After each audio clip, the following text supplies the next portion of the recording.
And Stephanie, you touched on this, our superintendents. That's a huge key to our success. We have some guys that have been with us for 10, 15, 20 plus years. And we got some veterans, that's for sure. They Literally are veterans too. But it also speaks to the company that we build, right? The Barry had built. And that these guys are willing to stick around is because we not only treat our clients the way we want to be treated, but it's really our vendors and right down to our employees and our superintendents.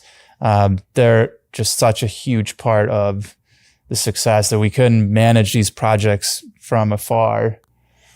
Yeah, they're in the trenches every day dealing with the hiccups and issues and inspectors and all those things, and really do a good job. And that's why I think this particular segment of the market fits our company well, because they've got so much experience in that particular, maybe not in that town necessarily, but certainly in what that client's looking for, what these plans are supposed to do, and what the ultimate goal is for this project. So they can really, kind of hone in on getting the job done for them. So I think that's helped us be, competitive in the healthcare market itself, because our team is built around it now.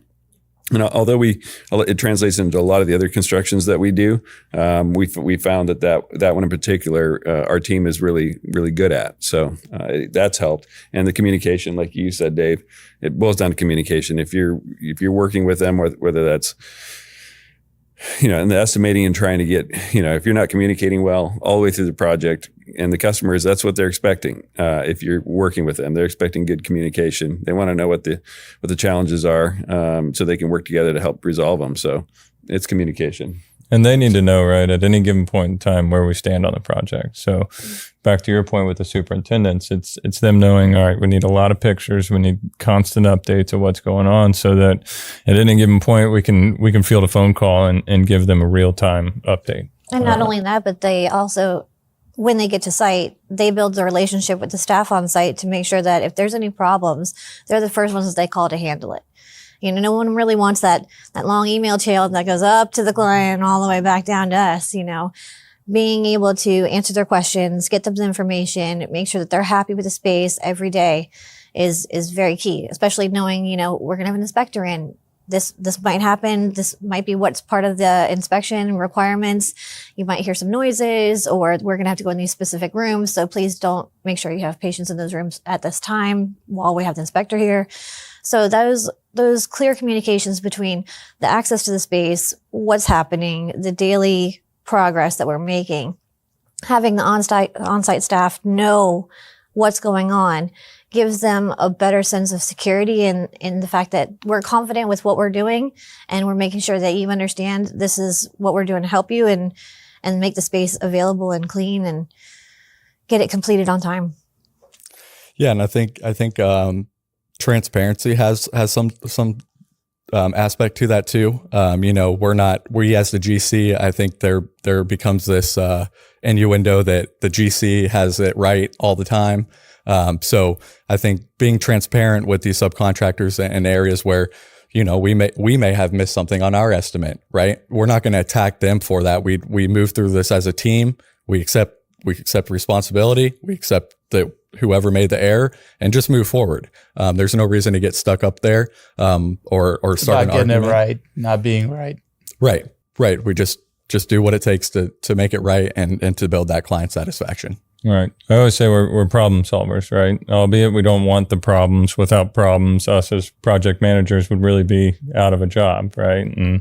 And that's what we do well, right? We communicate well. We hope to communicate well. We hope to organize things well. We hope to put a plan together that we can really execute upon, right? We're not the block mason that's been doing this day in and day out for 20 years, right?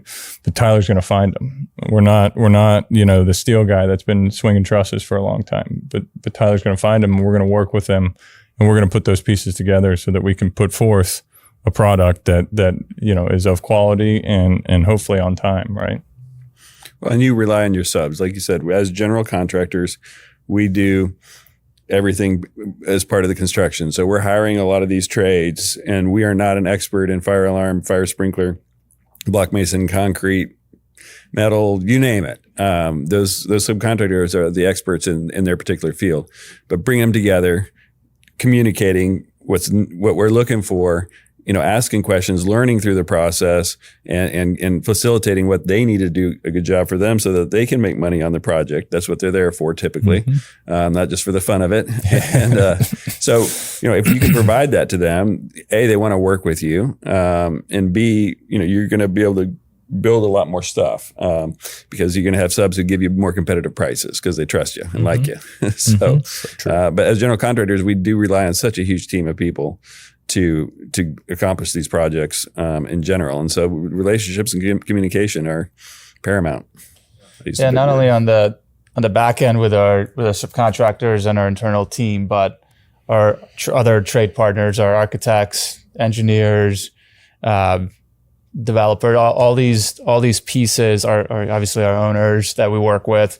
It really does come back to the communication of why we get referrals from these guys and gals is because of they see what we're able to accomplish with the resources that we have, and a lot of them just don't know how I guess comparatively we're a small GC for what we do, but we're able to have that large footprint because of all these intangible skills of problem solving, the communication, the leadership of bringing people together and getting things done through them.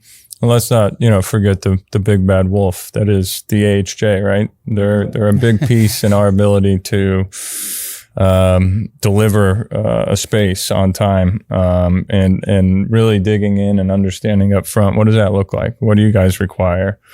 Can we get some meetings to discuss what you guys will need, what you want to see, so on and so forth, so that we don't hit those roadblocks at the last hour trying to deliver a space. And so Ken's referring to AHJ as authorities having jurisdiction, which is really like your fire marshal, your inspectors. In a ground up project, there's going to be, all kinds of development side of inspectors and different authorities that have jurisdiction over your project. And figuring out what they're going to want at the end or through the process is critical to be done. And it's different in every town and county and city and state. So you can't ask too many questions of those guys to make sure you get it right and don't slow yourself down. So that one's a key one. And that takes some experience when you get a couple bad news. A few fails. And we don't do things perfectly. We don't claim to. We're just claiming to put in the effort to try to get through these challenges of construction and get to what the customer is ultimately needing, which is to be open and making money in a business. And that's what we're trying to do best. So. Yeah, so we've touched on the types of projects that we handle, touched on many of them, which is, Cam mentioned, ground up, interior build outs and renovations, refreshes,